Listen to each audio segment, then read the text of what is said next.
আচ্ছা, আমার মানিব্যাগ থেকে 500 টাকার একটা নোট। ও আচ্ছা, তাহলে এই ব্যাপার, 500 টাকার নোটটা তুমিই ঝেড়ে দিছো? এটা কেমন ধরনের ভাষা? 500 টাকার নোট আমি ঝেড়ে দিছি মানে? এটা কোন ধরনের ভাষা বলো তো? না, আমার 500 টাকার নোটটা আমি পাচ্ছি না। আমি ভাবছি মনে হয় বাইরে পড়ে ঠরে গেছে, কিন্তু এখন তো দেখতেছি তুমিই ঝেড়ে দিছো আমার 500 টাকাটা। আবার এসব বস্তি মার্কের কথা কোথায় পাও? ঝেড়ে দিছো? তাহলে কি বলবো তোমাকে? চোর বলবো ডিরেক্টলি? তুমি কিন্তু অনেক বেশি বলে ফেলতেছো, কেন, ঠিক আমি আছে? কি বলে ফেললাম? আমি অফিস থেকে ভাবতেছি আমার 500 টাকাটা কই গেল, আমি সেই টেনশনে মানে মাথা টাথা নষ্ট হয়ে যাচ্ছে 500 আমার। টাকার জন্য তুমি একদম হার্ট অ্যাটাক করতেছিলা না? না, আমি ভাবলাম পড়ে গেল কিনা, কিন্তু মানে আসল। পুরুষ মানুষ যে ক্ষণে ক্ষণে কত রূপ বদলায় তা তোমাকে না দেখলে বুঝতাম না। সকালে এক রূপ, দুপুরে এক রূপ, রাতে এক রূপ, 5 বছর আগে এক রূপ আর 10 বছর পরে আর এক রূপ। কেন, আমি এত কি রূপ চেঞ্জ করলাম? গিরগিটির মতন রং বদলাও। বিয়ের পরপরই কি সুন্দর একদিন বললা, আমার কোনো কিছু নিতে তুমি আপত্তি করবা না, আমার সবকিছুই তো তোমার আর তোমার সবকিছুই আমার। আজ হ্যাঁ। থেকে দুজনের সবকিছু এক হবে। তা তুমি কি সেই ডায়লগটা ভুলে গেছো? তো তোমার মানিব্যাগ থেকে টাকা আমি নিব, তোমার টাকা মানে তো আমার টাকা, তো এখানে তোমার আর আমার কি আছে? আর চুরি কেন আসবে এখানে?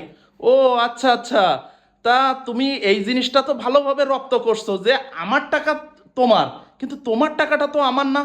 মানে যদি কোনো দিন কোনো কারণবশত তোমার কাছ থেকে একটা টাকা নিই, সেই টাকাটা নেওয়ার পর থেকে মনে হয় আমি অফিসে গিয়েও শান্তি মতো অফিস করতে পারি না। ফোনের পরে ফোন, আমার টাকাটা কখন দিবা, আমার টাকাটা কখন কখন দিবা। তো তুমি তো আমার কাছ থেকে বলে নাও যে তুমি আমাকে ধার দাও, আমি তোমাকে দিয়ে দেবো। তো দিবা যখন, তো আমি তোমাকে টাকাটা না দিলে কি তুমি আমাকে দিবা নাকি বলো? আর এই যে দিনের পর দিন আমার মানিব্যাগ থেকে টাকা নিয়ে তুমি এই সব ঘর সাজানো, না আমি বুঝলাম না। ঈদের সময় বললে কি সোফার কভার লাগবে, আমি কিনে দিলাম। তারপরে পর্দা লাগবে, আমি ম্যাচিং করে পর্দা কিনে দিলাম। তারপরে ডাইনিং টেবিল না হলে ড্রয়িং রুমের মানে ভিউ, সৌন্দর্য বৃদ্ধি পায় না। সৌন্দর্য আসতেছে না, দিলাম। এখন আবার টাকা। শোনো, এই ওয়ালটা সোফার নিচে কেমন একটা ফাঁকা ফাঁকা লাগতেছে। এই জন্য ভাবলাম কি এখানে যদি একটা ওয়াল ক্যানভাস লাগানো হয়, ওয়ালটার সৌন্দর্য দ্বিগুণ বেড়ে যাবে। এই জন্য তোমার কাছে চাইলে তো তুমি বলবো আজকে না কালকে, কালকে না পরশু, পরশু না তরশু। এই জন্য তোমাকে দিয়ে আমি আর রিস্ক নিই নাই। নিজে নিজে তোমার মানিব্যাগ থেকে সুন্দর সবুজ চকচকে নোটটা নিছি, নিয়ে নিজের পছন্দ তা মতো দেখো নেওয়ার কত সময়, সুন্দর একটা কাবা শরীফের ওয়াল ক্যানভাস কিনে তা আনছি। নেওয়ার সময় একটু বলা লাগে না? আর তোমাদের মেয়েদের আসলে ঘর সাজানোর জন্য আর কত কি লাগবে আমাকে একটু বলতে পারো? শোনো, একটা মেয়ের কি শৌখিনতা এইগুলোই, ঠিক আছে? তার সংসারটা সুন্দর পরিপাটি করে গোছানো।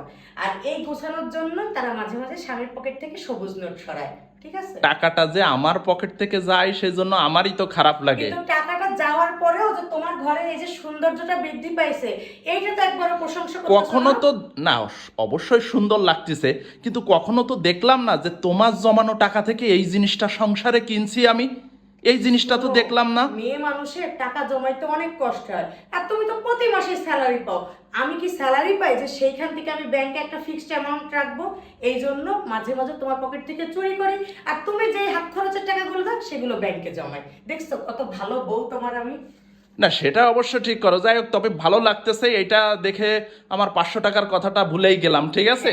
হ্যাঁ, প্রশংসা করো ঠিকই একটা ঘরে কোনো কিছু আনলে, কিন্তু আমাকে এক গাদা কথা শোনায় তারপরে প্রশংসা করো। পুরুষ মানুষের স্বভাবই আসলে এরকম, বুঝছো?